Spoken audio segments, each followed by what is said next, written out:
আসসালামু আলাইকুম everyone, welcome to স্টোরিলাইন secrets. একটা নিয়ম ভাঙা খেলা যেখানে জীবন মানে শুধু শ্বাস নেওয়া না, বরং শেষ নিঃশ্বাস পর্যন্ত লড়াই। প্লেয়ার 456 ফিরে এসেছে, কিন্তু এবার সে খেলতে আসেনি, সে এসেছে খেলা ভাঙতে। সামনে কে বন্ধু কে শত্রু কেউ জানে না। আর এবার খেলোয়াড়ের শুধু অংশ না, পুরো দুনিয়া দেখবে কিভাবে লোভ, ভয় আর প্রতিশোধ একটা মানুষকে দানব বানায়। সবাইকে স্বাগতম করছি স্কুইড গেম সিজন 2-তে। আর আপনি যদি আমাদের চ্যানেলে নতুন হয়ে থাকেন তাহলে অবশ্যই চ্যানেলটিকে সাবস্ক্রাইব করুন এবং পাশে থাকা বেল আইকনে চাপ দিন। তো চলুন শুরু করি।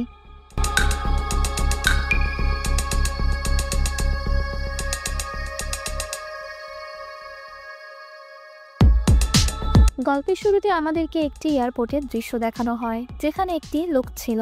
লোকটির নাম সং কি-হুন। সে মূলত এয়ারপোর্ট থেকে বের হচ্ছিল। হঠাৎ তার কাছে একটি কল আসে এবং ফোনের অপর পাশ থেকে কেউ একজন বলছিল, তোমার উচিত ছিল তোমার মেয়ের কাছেই ফিরে যাওয়া 456। এখানে লোকটি তাকে 456 বলে সম্বোধন করছিল। এর কারণ হলো সং কি-হুন হলো স্কুইড গেমের উইনার। 456 জন মানুষের অংশগ্রহণে একটি খেলা অনুষ্ঠিত হয়েছিল। সং কি-হুন ছিল 456 নম্বর প্রতিযোগী এবং সেই বাদে বাকি 455 জন মানুষের মৃত্যু হয়েছিল। সং কি-হুন নিজের চোখের সামনে এতগুলো মানুষের মৃত্যু দেখেছে, তাই সে ওই গেম অর্গানাইজকারীদের খুঁজছে, কারণ সে এতগুলো মানুষের জীবনের বিনিময়ে টাকা উপার্জন করে বড়লোক হতে চায় না। সে ওই লোকগুলোকে খুঁজে শাস্তি দিতে চায়। তাই সে তার মেয়ের কাছে চলে যেতে নিলে কি একটা ভেবে আবারও ফিরে আসে, কারণ সে মেট্রো রেলের অপর পাশে ওই ভদ্রলোকটিকে আবারও দেখেছে যে তাকে ওই গেমের জন্য ইনভিটেশন কার্ড দিয়েছিল। লোকটি আবারও অন্য কাউকে গেমের জন্য ইনভাইট করছে, সুতরাং বলা যায় এই গেমটি এখনো চলছে। তাই সং কি-হুন ঠিক করে এইবার সে এই গেমের কাহিনী শেষ করেই ছাড়বে। এয়ারপোর্ট থেকে বের হয়ে তার মনে হয় তার রানিং আপডেট তারা কিভাবে জানছে। তাই সে একটি শপ থেকে একটি চাকু কিনে ওয়াশরুমে গিয়ে সম্পূর্ণ শরীর চেক করতে থাকে। হঠাৎ সে তার কানের পিছনে একটি ট্রাকারের মতো কিছু একটা পায় এবং সেটি বের করে ফেলে দেয়। অন্যদিকে আমাদেরকে একটি লোককে দেখানো হয় যে হসপিটালে ভর্তি ছিল। হঠাৎই তার জ্ঞান ফিরে আসে। তারপর আমাদেরকে 2 বছর পরের দৃশ্য দেখানো হয়। সে পুলিশ অফিসারটি রোজকারের মতো তার ডিউটি করছিল। হঠাৎ তার বস তাকে ডেকে নিয়ে যায়। তারা একসাথে খাবার খাচ্ছিল এবং ওই গেমের ব্যাপারে কথা বলছিল, যেটি আসলে কেউ বিশ্বাসই করে না, কারণ কোনো প্রমাণই নেই। তার বস তাকে জিজ্ঞাসা করে, তোমাকে যে গুলি করেছে তাকে কি তুমি দেখেছো? সে বলে না, তবে আমরা দেখি সে ওই লোকটিকে দেখেছিল। লোকটি আসলে ওই পুলিশ অফিসারের হারানো সেই ভাই ছিল। অন্যদিকে সং কি-হুনকে দেখানো হয় যে পাগলের মতো ওই ইনভিটেশন কার্ড দেওয়া লোকটিকে খুঁজছে। সেই জন্য সে টাকা দিয়ে অনেক লোককে দিয়ে কাজ করাচ্ছে, তবুও সে ওই লোকটিকে খুঁজে পেতে চায়। তো সবাই সবার মতো কাজ করছে। আর অন্যদিকে ওই পুলিশ অফিসারটি বিগত 1.5 বছর ধরে বিভিন্ন আইল্যান্ডে গিয়ে গিয়ে খুঁজছে যে কোথায় সেই গেমটি চলছে। মূলত পুলিশ অফিসারটিও গোপনে ইনভেস্টিগেশন করছে। এইভাবে প্রায় অনেক দিন পার হয়ে যায়। হঠাৎ একদিন সং কি-হুনের হায়ার করা লোকটি, অর্থাৎ ওই ব্যক্তিটি যে আসলে ওই প্রত্যেকটি কর্মচারীদের বস ছিল, সে ওই ইনভিটেশন কার্ড দেওয়া লোকটিকে দেখে এবং সং কি-হুনকে জানায়। সং কি-হুন তার ওপর নজর রাখতে বলে এবং সে রওনা দেয় তাকে ধরার জন্য। এখানে একটা হাস্যকর সিন হয়। ওই লোকটিকে অনেকগুলো রুটি এবং অনেকগুলো স্ক্র্যাচ কার্ড নিয়ে একটি জায়গায় যায়, যেখানে অনেকগুলো গরিব অসহায় মানুষ ছিল এবং সবার কাছে গিয়ে একটি রুটি এবং কার্ড দিয়ে একটি বাছাই করতে বলছিল। বেশিরভাগ মানুষই কার্ডই বাছাই করছিল এবং কোনো প্রাইজই পায় না। অতঃপর লোকটি সবগুলো রুটিকে পায়ের নিচে পিষে ফেলে। তারপর লোকটি ট্যাক্সি নিয়ে বের হয়ে যায়। সং কি-হুনের লোকরাও তাকে পিছু করতে থাকে। অন্যদিকে সং কি-হুন আসার সময় গাড়ির স্পিড বাড়ানোর কারণে ওই পুলিশ অফিসারটি তাকে জরিমানা করে। তবে তার গাড়িতে অনেকগুলো ফোন দেখে পুলিশ তাকে সন্দেহ করে এবং তথ্য সংগ্রহ করে খুঁজতে খুঁজতে তার হোটেলে চলে যায়, যেটিতে সং কি-হুন থাকতো। অন্যদিকে সং কি-হুনের লোক দুটিকে ওই গেমের লোকটি ধরে ফেলে এবং একজনকে মেরে ফেলে। অতঃপর লোকটি সং কি-হুনের হোটেলে তার জন্য অপেক্ষা করতে থাকে। সং কি-হুন হোটেলে ফিরে তাকে দেখে এবং তাদের মধ্যে কথাবার্তা হতে থাকে। সং কি-হুন তাদের গেমের মাস্টারমাইন্ডের কাছে যেতে চায়। লোকটি তাকে আবারও একটি গেম খেলতে বলে। একটি গানে একটি বুলেট থাকবে। তারা দুইজনই ট্রিগার ঘুরিয়ে একবার একবার করে নিজেকে শ্যুট করবে। অতঃপর যে মারা যাবে সেই হেরে যাবে। এইভাবে গেম খেলতে খেলতে সং কি-হুন জিতে যায়। অতঃপর ওই লোকটি নিজেকেই নিজে শ্যুট করে মেরে ফেলে। আর এখানে এপিসোড 1 শেষ হয়ে যায়। এপিসোড 2-এ আমরা দেখতে পারি সং কি-হুন ওই মৃত লোকটির পকেটে একটি ঠিকানা পায় এবং সে ওইখানে যাবে বলে ঠিক করে। অন্যদিকে পুলিশ অফিসারটি সং কি-হুনের হোটেলের বাইরেই তার জন্য অপেক্ষা করছিল। হঠাৎই সে শুটের শব্দ পায় এবং ভিতরে চলে যায় দেখার জন্য যে কি হয়েছে। পথিমধ্যে সে একটি রুমে সং কি-হুনের ওই লোকটিকে বাধা অবস্থায় পায়। তারপর সে সং কি-হুনের কাছে যায়। পুলিশ অফিসারটি প্রথমে সং কি-হুনকে অপরাধী মনে করলেও পরে তাদের মধ্যে এই বিষয়ে কথাবার্তা হলে তারা নিজেদের সন্দেহ নিয়ে ক্লিয়ার হয় এবং তারা হাত মিলিয়ে নেয় এই মিশনের জন্য। অতঃপর আমাদেরকে একটি পার্কের দৃশ্য দেখানো হয়, যেখানে একটি মেয়েকে দেখানো হয় যে ওই পার্কে ডল ওমেনের চাকরি করত। এই মেয়েটিকে মনে রাখবেন। অতঃপর সঙ্গিহনকে দেখানো হয় যে লুকিয়ে লুকিয়ে একটি বয়স্ক মহিলাকে দেখছিল। মহিলাটি তার বন্ধুর মা ছিল। হঠাৎ একটি ছেলে দৌড়ে আসে ওই মহিলার কাছে। ছেলেটিকে দেখে সঙ্গিহন খুব খুশি হয়েছিল। সে একটি মেয়েকে কথা দিয়েছিল যে সে মারা গেলে সঙ্গিহন তার ছোট ভাইকে দেখবে। সুতরাং আমরা বলতে পারি সঙ্গিহন তার কথা রেখেছে। এমনকি ওই মেয়েটির মাকে খোঁজার জন্য সে এজেন্সিতে কথা বলে রেখেছে। তারপর আমাদেরকে পার্কে চাকরি করা ওই মেয়েটিকে দেখানো হয় যে নিজেও ওই এজেন্সিতে যায় তার বাচ্চাকে খোঁজার জন্য। মূলত এই এজেন্সিগুলোর কাজ হলো যারা বর্ডার ক্রস করে অন্য দেশে যায় তাদেরই যদি কোনো আত্মীয় ক্রস করতে না পারে তাদেরকে এখানে আনার ব্যবস্থা করা। তারপর দেখানো হয় যে রাতের অন্ধকারে মেয়েটিকে কেউ একজন ওই গেমের কার্ড দিয়ে যায়। অন্যদিকে গিহুন তার একটি কাঁচা দাঁত বের করিয়ে নেয় এবং তার পরিবর্তে ট্র্যাকার লাগানো নকল দাঁত লাগিয়ে নেয়। আর অনেকগুলো লোক হায়ার করে যাদের নিয়ে সে ওই কার্ডের দেওয়া ঠিকানায় দেখা করতে যাবে। তারপর গিহুন যায় ওই ঠিকানায়, সাথে আরেকটি লোকও ছিল। পুলিশ অফিসারটি তাদেরকে ফলো করছিল, সাথে তাদের হায়ার করা লোকরাও। ক্লাবের ভিতরে যাওয়ার পর গেমের পোশাক পরা লোকগুলো গিহুনকে তাদের সাথে যেতে বলে, আর গিহুনও তাদের সাথে যেতে থাকে। তবে ওই লোকটিকে শক দিয়ে অজ্ঞান করে ফেলে। গিহুনকে একটি গাড়িতে করে নিয়ে যেতে থাকে। পুলিশটি তার লোকদের নিয়ে ওই গাড়িকে ফলো করতে থাকে। তবে পথিমধ্যে তাদের গাড়ির চাকা উড়িয়ে দেওয়া হয়, যার ফলে তারা আর গিহুনকে ফলো করতে পারে না। তবে গিহুনের কাছে স্পিকার ছিল, তাই তার কথা পুলিশটি শুনতে পারছিল। গিহুন গাড়িতে বসেছিল আর তার সামনে একটি পিগির মাথা মূর্তি ছিল, যেটিতে মাইক লাগানো ছিল, যার মাধ্যমে ফ্রন্টম্যান গিহুনের সাথে কথা বলতে থাকে। তাদের মাঝে অনেক কথাই হতে থাকে। এক পর্যায়ে গিহুন বলতে থাকে সে আবার ওই গেমে যেতে চায়। তো ফ্রন্টম্যান একটু ভাবে আর রাজি হয়ে যায়। তারপর পুনরায়ের মতো আবারও গাড়িতে গ্যাস ছাড়া হয় আর গিহুন অজ্ঞান হয়ে যায়। তারপর ফ্রন্টম্যানকে দেখানো হয় যে গাড়ির ফ্রন্ট সিটেই বসা ছিল। তারপর তারা যেতে শুরু করে। অন্যদিকে ওই মেয়েটিকে দেখানো হয় যে একটি জায়গায় যায় আর ওইখানে থাকা গাড়িতে উঠে পড়ে। গাড়িতে ওঠার পর একটি রুমে গিয়ে রেডি হয়ে নেয়। আমরা দেখতে পারি মেয়েটিও গেমের স্টাফদের মতো রেড স্যুট পরে নেয়। তার নম্বর ছিল 11 আর গাড়িগুলো অজানার উদ্দেশ্যে যেতে থাকে। সুতরাং বলা যায় গিহুনকে আমরা আবারও গেমে দেখতে পারবো, আর ওই মেয়েটি এখন গেমের স্টাফ হিসাবে কাজ করবে। আর এই দৃশ্য দেখিয়েই এপিসোড 2 এখানে শেষ হয়ে যায়। এপিসোড 3-এ আমরা দেখতে পারি পুলিশ অফিসারটি তার লোকদের নিয়ে গিহুনকে খুঁজতে বের হয়ে গেছে। তারা গিহুনের কাছে থাকা ট্র্যাকারটিকে ট্রেস করতে করতে সেদিকেই যাচ্ছে। যেহেতু গিহুন এখন গেমে চলে গেছে, তো তার জীবনের আশঙ্কা রয়েছে, তাই যত দ্রুত সম্ভব তাদেরকে গিহুনের কাছে যেতে হবে। অন্যদিকে আমরা দেখতে পারি গিহুন চোখ খুলতেই নিজেকে গেমের ভিতরে পায়। এবার তার নম্বর হলো 456। তারপর সেখানে স্টাফরা আসে তাদের সকলকে গেমের রুলস বুঝিয়ে দেওয়ার জন্য। তবে এবার রুলসে কিছু ভিন্নতা আনা হয়েছে। আগের মতোই 6 দিনে 6টি আলাদা আলাদা গেম খেলতে হবে সকলকে। তবে এইবার প্রত্যেকটি গেম শেষ হওয়ার পরে ভোটিংয়ের সুযোগ রয়েছে। যদি বেশিরভাগ মানুষ খেলতে না চায় তাহলে অর্জিত টাকা সবার মধ্যে সমান ভাগে ভাগ করে দেওয়া হবে। তারপর সবাই যার যার পেপারসে সাইন করে ফেলে। এখানে একটি স্পেশাল ক্যারেক্টার রয়েছে, প্লেয়ার নম্বর 230, যে একজন র্যাপার। তার নাম হলো থ্যানোস। তার অনেক কর্মকাণ্ড আমাদেরকে মজা দেয়। তারপর সবাই 1 নম্বর গেমের দিকে যেতে থাকে। মাঝে গিহুনের তার একটি ফ্রেন্ডের সাথে দেখা হয়ে যায়। যাক, গিহুন এখন একজন সঙ্গী পেয়েছে।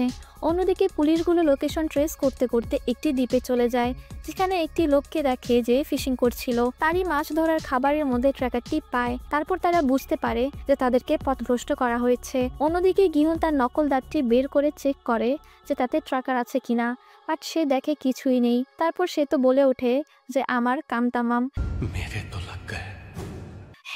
এই কথাটি শুনে খুবই হাসি উঠে, কারণ গিহুনের ফেসটি দেখার মতো ছিল। তারপর ফার্স্ট গেম শুরু হয়ে যায়। গেমের নাম রেড লাইট গ্রিন লাইট। গিহুন চিলিয়ে চিলিয়ে সবাইকে বলে ভুলেও নড়বে না, না হলে মরতে হবে। সবাই তাকে পাগল মনে করে। পরে খেলা শুরু হয়ে যায়। তবে গিহুনের কথা অনুযায়ী সবাই একটুও নড়ে না এবং সামনে আগাতে থাকে। তবে হঠাৎই একটি মেয়ের শরীরে একটি মৌমাছি উড়ে বসে। পরে সে নড়ে ওঠে। তারপর তাকে মেরে ফেলা হয়। এখানে শুটের কাজ করছিল ওই 11 নম্বর স্টাফটি। এটা দেখার পর অনেকে ভয়ে দৌড় দিতে থাকে আর মরতে থাকে। যারা গিহুনের কথা শুনছিল তারাই চুপচাপ দাঁড়িয়েছিল। এভাবে সবাই আস্তে আস্তে সামনে আগাতে থাকে আর ফিনিশ লাইন ক্রস করে ফেলে। আর ফার্স্ট গেমেও শেষ হয়ে যায়। তারপর ঠিক আগের বারের মতোই গেমের জায়গাটি একটি ছাদ দ্বারা ঢেকে যায়। তারপর সবাইকে গেমের ভিতরে দেখানো হয়। স্টাফরা তাদের কাছে আসে এবং সিনিয়র স্টাফ সবাইকে কংগ্রেস করে। তবে অনেক প্লেয়ার ভয়ে গেম থেকে চলে যেতে চায়। তখন গিহুন বলে, রুলস অনুযায়ী মেজরিটি টিম যদি গেম ছেড়ে চলে যেতে চায় তাহলে গেম বাতিল করা হবে। তখন স্টাফ রাজি হয়, তবে তার আগে তাদের আজকে উপার্জিত টাকা দেখানো হয়। টাকা দেখে সবারই হুঁশ উড়ে যায়। তারপর তারা বলতে থাকে, আমরা যদি বেশি গেম খেলি তাহলে কি বেশি টাকা পাবো? তখন স্টাফ বলে হ্যাঁ, আর প্রত্যেক গেম শেষে তাদেরকে ভোটিং এর মাধ্যমে সুযোগ দেওয়া হবে, যার টাকা আছে ভাগাভাগি করে এখান থেকে চলে যাওয়ার জন্য। তারপর ভোটিং শুরু হয়। ভোটিং এর মাঝখানে গিহুন সবাইকে বলতে থাকে আমাদেরকে বের হতে হবে। সবাই তাকে উল্টো পাল্টা বলতে থাকলে সে বলেই দেয় যে সে আগে এই গেম খেলেছে আর জিতেছে। পরে লোকজন তো অবাক হয়ে যায়। তারপর আবারও ভোটিং শুরু হয়, আর বেশি মানুষ বেঁচে নেই, যে কোনো কিছু হতে পারে। আর মাত্র একজন রয়েছে, আর ভোটিংয়ের রেজাল্টও সমান সমান। লাস্টে প্লেয়ার নাম্বার 1 ওতে চাপ দেয়, মানে সামনে গেম কন্টিনিউ হবে। আর আমরা দেখতে পারি প্লেয়ার 1 আর কেউ নয় বরং ফ্রন্টম্যান নিজেই। আর সে তো চাইবে না যে গেম অফ হয়ে যাক। রেজাল্ট দেখে গিহুনের মাথায় নষ্ট হয়ে যায়, আর ফ্রন্টম্যানের চেহারায় হাসি ফুটে ওঠে। আর এখানে এপিসোড 3 শেষ হয়ে যায়। এপিসোড 4-এর শুরুতে আমরা দেখতে পারি সবাইকে খাবার দেওয়া হচ্ছে। গিহুন তো চুপচাপ বসে আছে। তখন প্লেয়ার 1 তার কাছে যায় আর তাকে বলতে থাকে, তুমি তো এই গেম আগেও খেলেছো, তাহলে পরবর্তী গেমের নাম বলো। গিহুন বলে তারা তো সুগার হানিকম্বো খেলেছিল। তখন কিছু লোক বলে এগুলো আমাদের মধ্যে থাকুক, যাতে আমরা বেশি টাকা ইনকাম করতে পারি। তবে গিহুন বলে সবাইকে জানানো উচিত, যাতে বেশি মানুষ বাঁচতে পারে। পরে সবাই চলে যায়। তবে প্লেয়ার 1 আর গিহুন একে অপরের সাথে তর্ক করতে থাকে। তখনই দুইটি ছেলে মারামারি লেগে যায়। তখন প্লেয়ার 1 গিয়ে তাদেরকে থামায়। এতে সবাই খুব খুশি হয়। রাতে সবাই ঘুমায়, তবে গিহুন জেগেছিল। তখন প্লেয়ার 1 তার কাছে যায় আর তাকে সরি বলে। পরে গিহুনও তাকে সরি বলে। অন্যদিকে আগেরবারের মতো এবারও স্টাফরা মিলে মৃত মানুষদের শরীর থেকে অর্গান আলাদা করে বিক্রি করার বিজনেস করে। তবে এইবার তারা আর প্লেয়ারদের হেল্প না নিয়ে নিজেরা এই কাজটি করে থাকে, যাতে তারা ধরা না পড়ে। তবে স্টাফ 11 মানুষের মাথায় শুট করে, আর এই কারণে কারোই অর্গান আর ইউজফুল নয়। তাই তাদের বস 11কে ডেকে নিয়ে ব্যাপারটা ক্লিয়ার করতে থাকে। এখানে কথার মাধ্যমে বোঝা যায় যে বসটি স্টাফ 11কে আগে থেকেই চিনে। আর স্টাফ 11 নর্থ কোরিয়ায় অনেকজনকে মেরে সাউথ কোরিয়ায় পালিয়ে এসেছে। তবে তার ছোট একটি মেয়ে নর্থ কোরিয়ায় থেকে গেছে, যার কারণে তার অনেক টাকার প্রয়োজন, আর সে এই কারণে এই কাজটি করছে। এখানে বসটি হলো একটি কালো পোশাক পরা স্কোয়াড স্টাফ, যে ফ্রন্টম্যানের অনুপস্থিতিতে এখানে সবকিছু দেখাশোনা করছে। আর সেই মূলত অর্গান ডেলিভারির বিজনেসের হেড। অন্যদিকে পুলিশটিকে দেখানো হয় যে ভুল ঠিকানায় গিয়ে দিশেহারা হয়ে পড়ে। তবে আবহাওয়া খারাপের জন্য তারা ফিরে যায়। ফিরে গিয়ে তাদের বসদের বিষয়টি জানায়, তবে কেউই তাকে পাত্তা দেয় না। সে তার লোকদের নিয়ে আবারও 2টি টিম বানিয়ে ওই গেমের জায়গাটি খুঁজতে যাওয়ার সিদ্ধান্ত নেয়। অন্যদিকে সবাইকে দ্বিতীয় গেমের জন্য ডাকা হয়। সবাই গেমের জায়গায় যায়, তবে গিয়ে দেখে যে মাইকে বলা হচ্ছে যে 5 জনের করে টিম বানাতে। তখন তারা বুঝে যে গিহুন যে গেমের কথা বলেছে সেটি হবে না, বরং অন্য গেম হবে। তখন অনেকে গিহুনকে পাগল বলে চলে যায়। গিহুন তাদেরকে সরি বলে। তারপর সবাই 5 জনের একটি করে টিম বানিয়ে নেয়। সময় দেওয়া হয় 5 মিনিট। এই সময়ের মধ্যে তাদেরকে একটি রাউন্ড শেপের মধ্যে 5টি জায়গায় 5টি গেম খেলতে হবে। এক একটি গেম এক একজনকেই খেলতে হবে। গেম খেলার সময় 5 জনকে 5 জনের পায়ের সাথে বেঁধে রাখা হবে, অর্থাৎ দলীয় গেম আর কি। 1 নম্বরে থাকবে ডাকচি, 2 নম্বরে থাকবে ফ্লাইং স্টোন অর্থাৎ শুট করা, অর্থাৎ একটি পাথর দ্বারা আরেকটি পাথরকে টার্গেট করে মারা। 3 নম্বরে থাকবে 5 গুটি, 4 নম্বরে থাকবে লাটিম খেলা, 5 নম্বরে থাকবে চগি, অর্থাৎ একটি খেলনাকে পা দিয়ে নিচে না ফেলিয়ে মেরে মেরে উপরে উঠাতে হবে। তারপর গেম শুরু হয়ে যায়। প্রথমে 2টি টিম যায় খেলতে। তারা খেলতে থাকে আর বাকিরা সবাই দেখে আইডিয়া নিতে থাকে। তবে শেষ পর্যন্ত কোনো টিমই সময়ের আগে গেম শেষ করতে পারে না, তাই তাদেরকে মেরে ফেলা হয়। তারপর তাদের বডি নিয়ে যাওয়া হয়। তারপর আরেকটি টিম যায় খেলতে। ওই টিমের মেম্বাররা খুবই সাহসী ছিল। তারা বলতে থাকে এমনভাবে গেম খেলতে হবে যাতে সবাই ভাবে এটা খুব সহজ। তারা গেমের জন্য যায়, আর এখানে এপিসোড 4 শেষ হয়ে যায়। এপিসোড 5-এ আমাদেরকে দেখানো হয় ওই টিমটি খেলা শুরু করেছে। তারা আস্তে আস্তে সবগুলো গেমই জিতে যাচ্ছিল আর সামনে এগুচ্ছিল। যদি কেউ ভুল করত তাহলে বাকিরা তাকে সাহস দিত, আর তাদের এই দলীয় স্পিড দেখে বাকি প্লেয়াররাও তাদেরকে এনকারেজ করতে থাকে। ফাইনালি তারা জিতে যায়। এইভাবেই আস্তে আস্তে কিছু টিম জিতে যাচ্ছিল আর কিছু টিম হেরে গিয়ে মারা যাচ্ছিল। তারপর চলে আসে গিহুনের টিমের বাড়ি। তাদের টিমে ফ্রন্টম্যান ছিল। তারপর তারা খেলা শুরু করে। প্রথম রাউন্ডেই সবাই জিতে যাচ্ছিল, কিন্তু যখন ফ্রন্টম্যানের সময় আসে তখন সে বারবার ব্যর্থ হচ্ছিল আর বেশি সময় বাকি ছিল না। তখনই সে ঠান্ডা মাথায় খেলে এবং সাকসেস হয়। হয়। গিহুন ভালোই খেলেছিল, কিন্তু প্রায় হেরে যেতেই নিবে, তখনই ফ্রন্টম্যান তাকে হেল্প করে আর তারা জিতে যায় আর বেঁচে যায়। তবে তাদের সাথে যে অন্য টিম খেলেছিল তারা হেরে যায় এবং মারাও যায়। তারপর তারা ফিরে আসে। অন্যদিকে যারা অর্গানের বিজনেস করত তারা স্টাফ 11-এর উপর অ্যাটাক করে, কারণ তাদের মনে হয় স্টাফ 11 তাদের কাছে ব্যাঘাত ঘটাচ্ছে, তাই তারা তাকে ওয়ার্নিং দিয়ে যায়। অন্যদিকে গেম শেষে গিহুনরা তাদের টিমের একে অপরের সাথে পরিচিত হচ্ছিল, তখনই স্টাফরা আসে এবং তাদের কংগ্রেস করে। তবে প্রাইজ মানির অ্যামাউন্ট শুনে অনেকে রেগে যাচ্ছিল, কারণ তারা ভেবেছে যে বেশি মানুষ মারা গেছে, তবে তাদেরকে কম বলা হচ্ছে। পরে তারা আরো গেম খেলতে চায়, অতঃপর ভোটিং শুরু হয়। তবে এইবারও মেজরিটি টিম গেম খেলতে চায়, তার মানে এখনো গেম খেলতে হবে সবাইকে। তারপর রাতের খাওয়া দাওয়া শেষে সবাই ঘুমিয়ে যায়। তার পরের দিন সবাইকে তৃতীয় গেমের জন্য ডাকা হয়। তৃতীয় গেমের নাম হলো মিঙ্গেল। সবাইকে একটি রাউন্ড শেপে অবস্থান করতে হবে, গান বাজতে থাকবে আর সার্কেলটি ঘুরতে থাকবে। গান শেষে একটি নম্বর বলা হবে, ওই নম্বর অনুযায়ী ততজন প্লেয়ার একত্র হয়ে একটি রুমে চলে যাবে, তো গেম শুরু হয়ে যায়। এখানে গানটি খুবই সুন্দর, মানে গানটি শুনে মনে একরকম দোলা লেগে যায়। তবে গেমের প্লেয়ারদের মনে তো আর দোলা লাগে না, বরং ভয় লাগে। তো গানটি বাজতে বাজতে এপিসোড 5 শেষ হয়ে যায়। এপিসোড 6 শুরুতেই দেখানো হয় গানটি বাজতে বাজতে থেমে গেছে আর 10 জন বলা হয়েছে, অর্থাৎ 10 জন করে প্লেয়ার একত্র হয়ে যত দ্রুত সম্ভব রুমে চলে যেতে হবে। সময় মাত্র 30 সেকেন্ড। তো গিহুনরা আরেকটি 5 জনের টিমের সাথে পেয়ার আপ হয়ে একটি রুমে চলে যায়। সময় শেষ হওয়ার পরে যারা পারেনি তাদেরকে মেরে ফেলা হয়। এখানে প্রথম অবস্থা থেকে একটি মহিলার কথাগুলো খুবই অদ্ভুত লাগে শুনতে। সে অনেক আধ্যাত্মিক কথাবার্তা বলে আর তার কর্মকাণ্ডগুলো খুবই হাস্যকর। যেমন গিহুনকে দেখলেই বলে তাকে এখানে আনার পিছনে অবশ্যই কোনো উদ্দেশ্য রয়েছে। তো এভাবেই প্রথম রাউন্ড শেষ হয়ে যায়। দ্বিতীয় রাউন্ডে 4 জন বলা হয়, তো আবারও যে যার মতো টিম বানিয়ে রুমে চলে যায় আর বাকিদের মেরে ফেলা হয়। এইভাবে প্রত্যেকটি রাউন্ড শেষ হয়ে যায়। তারপর যারা বেঁচে ছিল তারা ফিরে যায়। অন্যদিকে পুলিশটি 2টি টিম বানিয়ে ওই দ্বীপটি খুঁজতে শুরু করে। তারা বিভিন্ন দ্বীপে ড্রোন উড়িয়ে উড়িয়ে চেক করে সামনে আগাচ্ছিল। অন্যদিকে স্টাফরা আবারও ভোটিং শুরু করে। এইবার ভোট টাই হয়, যার কারণে সবাইকে সময় দেওয়া হয় ভাবার জন্য।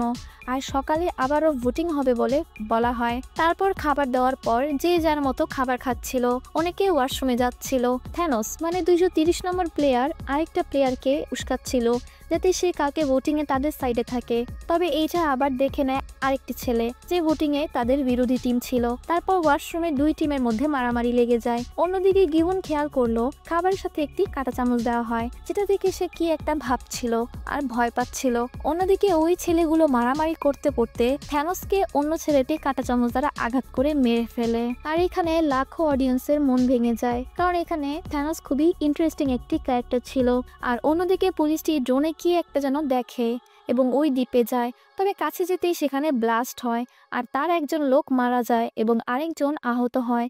তখন সে বলছিল আমাদের সতর্ক থাকতে হবে, কারণ তারা এখন আমাদের খবর জানে যে আমরা কোথায় আছি।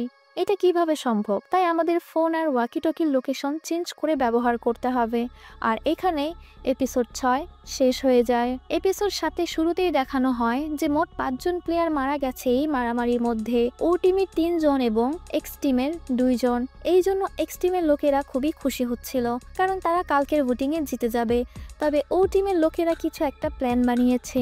অন্যদিকে ভোটে থাকা লোকগুলোর একজন হঠাৎ অনেক বমি করতে থাকে। তখনই সে দেখে ভোটের ক্যাপ্টেন ড্রোনের সাথে কিছু একটা করছে। সে তাকে সন্দেহ করে ফেলে, তবে ক্যাপ্টেন ওই লোকটিকে মেরে পানিতে ফেলে দেয়। শব্দ পেয়ে আরেকটি লোক বাহিরে এলে ক্যাপ্টেন সিচুয়েশনটি সামলে নেয় মিথ্যা কথা বলে। তবে যেহেতু ক্যাপ্টেন ওই লোকটিকে মেরেছে, তার মানে সে হয়তো পুলিশদের খবর ফ্রন্টম্যানের কাছে পৌঁছে থাকে। এটি আমরা সামনেই জানতে পারবো। আর কিছুক্ষণের মধ্যেই লাইট অফ হয়ে যাবে। স্টাফদের হেড বাকি সব স্টাফদের রেডি থাকতে বলছিল, কারণ আর কিছুক্ষণের মধ্যেই স্পেশাল খেলা শুরু হয়ে যাবে। আর এই স্পেশাল খেলা আর কিছু না, বরং প্লেয়ারদের মধ্যকার খুনাখুনিকে বলা হয়েছে। কারণ লাইট অফ হওয়ার পর ও টিমের লোকেরা এক্স টিমের উপর অ্যাটাক করবে আর কিছুক্ষণের মধ্যেই তা শুরু হয়ে যায়। তবে গিহুন আর তার লোকেরা লুকিয়েছিল, কারণ তারা সবাই অন্য প্ল্যান করে রেখেছে। মারামারির এক পর্যায়ে স্টাফরা ভিতরে আসে আর সিচুয়েশন সামলানো শুরু করে। মৃত মানুষদের বডি স্ক্যান করা শুরু করে। আর ওই সময় গিহুন ও তার লোকেরা মিলে তাদের উপর অ্যাটাক করে, তাদেরকে মেরে তাদের গান নিয়ে অন্যদের মারতে থাকে। এইসব যখন স্টাফের হেড ক্যামেরায় দেখে, তখন সে সবাইকে রুম থেকে বের হয়ে আসতে বলে আর গেট অফ করে দিতে বলে। কয়েকজন বের হতে পারে, তবে একজন ভিতরেই আটক হয়ে যায়। গিহুন আর তার লোকেরা তাকে না মেরে তাকে নিয়ে উপরে থাকা কন্ট্রোল রুম খুঁজতে বের হয়। যাওয়ার আগে তারা স্টাফদের কাছে থাকা বন্দুকগুলো, ম্যাগাজিন আর ওয়াকিটকি নিজেদের কাছে নিয়ে নেয় আর তাদের সাথে স্বইচ্ছে আরো অনেকে যায় এই গেমের কাহিনী শেষ করতে, মানে মাস্টার মাইন্ডকে ধরতে উপরে কন্ট্রোল রুমে। তাদের সাথে ফ্রন্টম্যানও ছিল। অন্যদিকে স্টাফের হেড সবাইকে রেডি হয়ে যেতে বলে আর তাদেরকে থামাতে বলে যারা উপরের দিকে আসছে। তারা আস্তে আস্তে উপরের দিকে যেতে থাকে আর যাওয়ার পথে সব ক্যামেরা নষ্ট করে দেয়। স্টাফদের সাথেও তারা অনেক লড়াই শুরু করে দেয়। গিহুন আর তার বন্ধু উপরের দিকে যেতে যেতে কন্ট্রোল রুমের ঠিক কাছেই পৌঁছে যায়, কিন্তু ঠিক তখনই তাদের বুলেট প্রায় শেষের দিকে। তাই তারা আরো যে মেম্বার আছে তাদেরকে ইনফর্ম করে যে তাদের ম্যাগাজিন লাগবে। বাকি মেম্বারদের মধ্যে একটি ছেলে ছিল যে অনেক বেশি নার্ভাস হয়ে গিয়েছিল খুনাখুনি করতে করতে। পরে সে বলে রুমে আরো অনেক ম্যাগাজিন আছে, আমি গিয়ে নিয়ে আসি। অন্যদিকে গিহুন আর তার বন্ধু তাদেরকে বলে যে তাদের আরো কিছু লোক আর বুলেট লাগবে। তাই প্লেয়ার 1 আর 2 জন সহ যায় তাদের কাছে। প্লেয়ার 1 বলে সে আসার সময় আরেকটি রাস্তা দেখেছে, যেটি সম্ভবত পিছনের রাস্তা। পরে গিহুন তাকে ওইদিকে যেতে বলে। সে আরো 2 জনকে নিয়ে ওইদিকেই যেতে থাকে। অন্যদিকে প্লেয়ার 388 রুমে গিয়ে আরো ম্যাগাজিন জোগাড় করে, তাকে কয়েকজন হেল্প করে। তবে রুম থেকে বের হওয়ার সময় বন্দুকের শব্দে সে ভয়ে আর যায় না, সেখানে রুমে গিয়ে চুপচাপ এক কোণায় বসে থাকে। অন্যদিকে ফ্রন্টম্যান ওই 2 জনকে মেরে ফেলে আর গিহুনকে এমন বোঝায় যে তারা ধরা পড়ে গেছে আর সে নিজেও এখন মারা যাবে। তারপর সে কন্ট্রোল রুমে চলে যায়। সবাই প্রায় বুলেট শেষ হয়ে গেছে। পরে 120 আবারও রুমে যায় বুলেট আনতে। তখন সে দেখে তখন স্টাফরা রুমে চলে এসেছে। সে লুকিয়ে তাদের মারতে গেলে ওই আন্টিটি তাকে আটকায়, কারণ এখন আর সে একা কিছুই করতে পারবে না। বুলেটের অভাবে অনেক প্লেয়ার পেরে উঠছিল না, তাই তারা ঠিক করে তারা সারেন্ডার করবে। তবে স্টাফরা তাদের মেরে ফেলে। শুধু গিহুন আর তার বন্ধু বেঁচে ছিল, তারাও সারেন্ডার করে। আর তখনই ফ্রন্টম্যান কালো মাস্ক পরে গিহুনের সামনে আসে আর তাকে বলে হিরো সেজে ভালো লেগেছে, এই বলে বন্দুক তাক করে তার দিকে। তবে তাকে না মেরে তার বন্ধুকে মেরে ফেলে। এটি দেখে গিহুন অনেক কান্না করতে থাকে, কারণ সে হয়তো আবারও হেরে গেছে এই গেমের কাছে আর তাকে সাপোর্ট করতে গিয়ে তার বন্ধুরাও মারা গেছে। আর এই দৃশ্য দেখেই এপিসোড 7 শেষ হয়ে যায়। এরপর এখন অবধি আর কোনো পর্ব বা সিজন আসেনি, তবে খুব শীঘ্রই ফাইনাল সিজন চলে আসবে। শেষে গিহুন কি মারা যাবে, নাকি তার সামনে নতুন একটি পথ খুলে যাবে? সে কি কেবল এই খেলার নির্মাতাদের মুখোশ খুলে দিতে পারবে, নাকি এই দানবীয় সিস্টেমের মূলে আঘাত হানতে সক্ষম হবে? গিহুন হয়তো এমন এক গোপন দল বা প্রতিরোধের মুখোমুখি হবে যারা স্কুইড গেমের বিরুদ্ধে গোপনে কাজ করছে। সে কি তাদের সাথে যোগ দেবে, নাকি একাকী এই লড়াই চালিয়ে যাবে? এই খেলা কি সত্যিই কখনো শেষ হবে, নাকি কেবল তার রূপ পরিবর্তন হবে? দেখতে হলে চোখ রাখুন স্টোরি লাইন সিক্রেটসে। খুব শীঘ্রই সিজন 3 নিয়ে হাজির হব। ধন্যবাদ, দেখা হচ্ছে পরবর্তী ভিডিওতে।